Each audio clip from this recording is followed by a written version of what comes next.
Actually जेव्हा शेवटचा टप्पा होता वॉर्ड नंबर 5मध्ये, तिथे आपले उमेदवार होते, जे आमच्या महिला उमेदवार आहे, मुस्लिम उमेदवार आहे, आणि त्यांच्यासोबत त्यांचे जे आता घरातले लोक ते शेवटून मतदान त्यांचं बाकी होतं ते करायला गेले, तर तिथे धक्काबुक्की झाली, त्यांच्या घरच्यांना तिथे मारलं गेलं.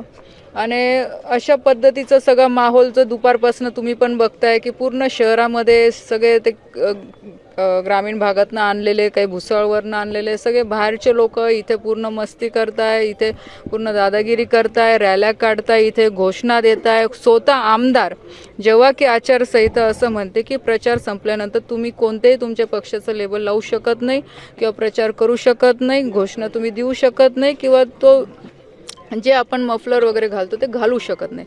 स्वतः आमदार महोदय त्यांच्या मतदानासाठी शिवसेनेचं मफलर घालून आतमध्ये गेले, इथे लोकांना धक्काबुक्की केली, त्या महिलांना धक्काबुक्की केली आणि त्यांच्या घरच्या सदस्यांना त्यांनी मारहाण केली.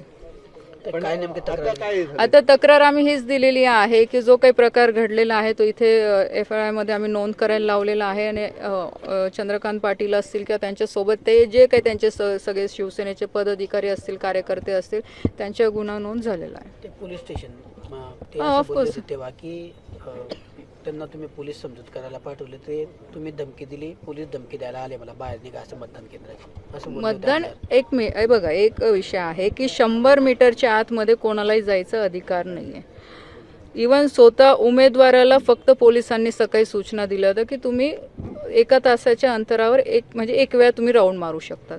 जर ते मतदार आहे तर मतदाराचं एवढं 1-1.5 तास आतमध्ये काय काम आहे, मतदान करून बाहेर आलं पाहिजे होतं. तिथे तुम्ही पूर्ण तुमच्या सेनेचा प्रचार करताय, मफलर घालताय, असं अलाउड नाही. जरी मी गेली असेल, मी 100 मीटरच्या बाहेर होते आणि मी सकाळपासून सगळ्या पोलिसांना हेच सांगत आलेली आहे. मी इवन इलेक्शन कमिशनरला पण पत्र लिहिलं, IG ला पण लिहिलेलं आहे की इथे जे काय होईल ते नियमाने व्हायला पाहिजे. आमचे लोक असो किंवा त्यांचे लोक असो, नियमाच्या बाहेर काम होता कामा नये. मला असं वाटतं त्याचं काही चुकीचं नाही, आम्ही काही नियमाच्या बाहेर करायला लावत नाही. जेव्हा की आज सेनेने या शहरामध्ये पूर्ण इथं दहशत माजवली, नियमाच्या बाहेर इथे मतदान केलं गेलेलं आहे, तिथं दादागिरी केली गेलेली आहे, इथे मारहाण झालेली, अजून याच्या पलीकडे काय बघायचं बाकी आहे.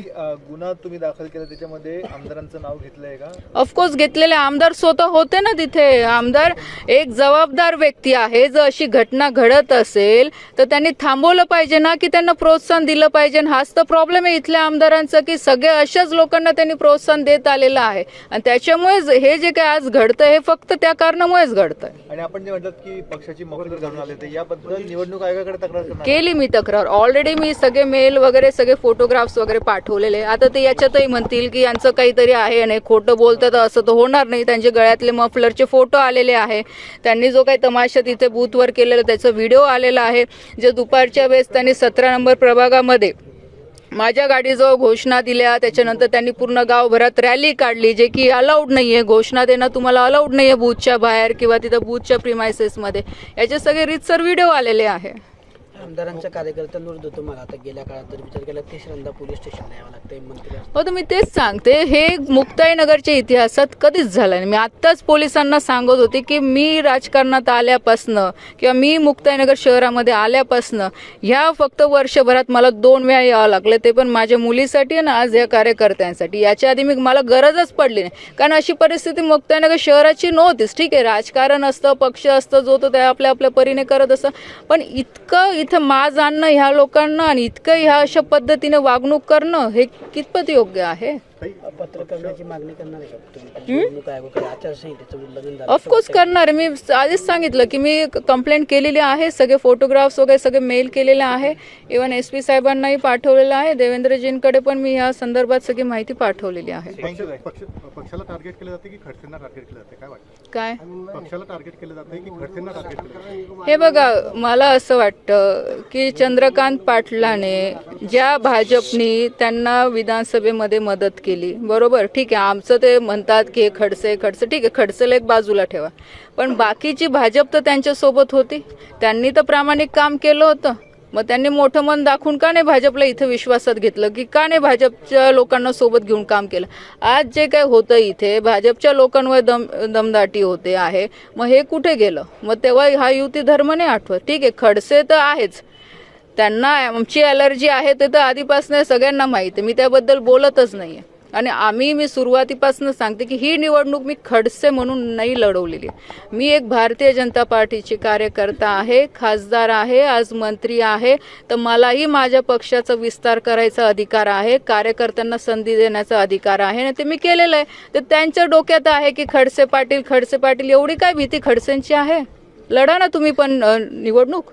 पण तुम्ही एकट्या निवडणूक लढवताना दिसला, तुम्हाला पक्षाकडनं नाही, पक्षाकडनं सगळे मला सपोर्ट होता आमच्या स्थानिक स्तरावर. आज बघू शकता डॉक्टर फडके काका आहे, ते आज सिनियर मोस्ट लीडर आहे. आमचे अशोक भाऊ कांडलकर आहे, ते गेल्या जनसंघापासून ते काम करत आहे. जुने भाजपचे म्हणजे माझ्यापेक्षा तर कितीतरी वर्ष आधीपासून ते काम करत आहे. माझे जिल्हा परिषद अध्यक्ष राहून चुकलेले, पक्षाचे उपाध्यक्ष आहे, ते आपले प्रदेशाचे उपाध्यक्ष आहे. तर त्याच्यामुळे असं नाही आहे. तालुक्याची टीम, आमची जी विधानसभेची टीम, बोदवड मुक्ताईनगरची पूर्ण टीम आमच्या सोबत होती आणि एकटी मी करूच शकत नाही. कार्यकर्ता तर लागणारच आणि निवडणूकच कार्यकर्त्यांसाठी आहे, तर बिना कार्यकर्त्यांचं मी एकटी काय करणार आहे? कार्यकर्त्यांचा सपोर्ट सगळं होतच. कार्यकर्ते सगळे ग्राउंडवर आहे, काम करताय, रात्रंदिवस हे फिरत होते सगळीकडे. महाराष्ट्रातील सर्व बातम्यांचे विश्वासार्ह व्यासपीठ, सकाळच्या सर्व सोशल मीडिया प्लॅटफॉर्मला लाईक, फॉलो आणि सबस्क्राईब करा. तसंच सर्व नोटिफिकेशनसाठी बेल आयकॉन प्रेस करायला विसरू नका.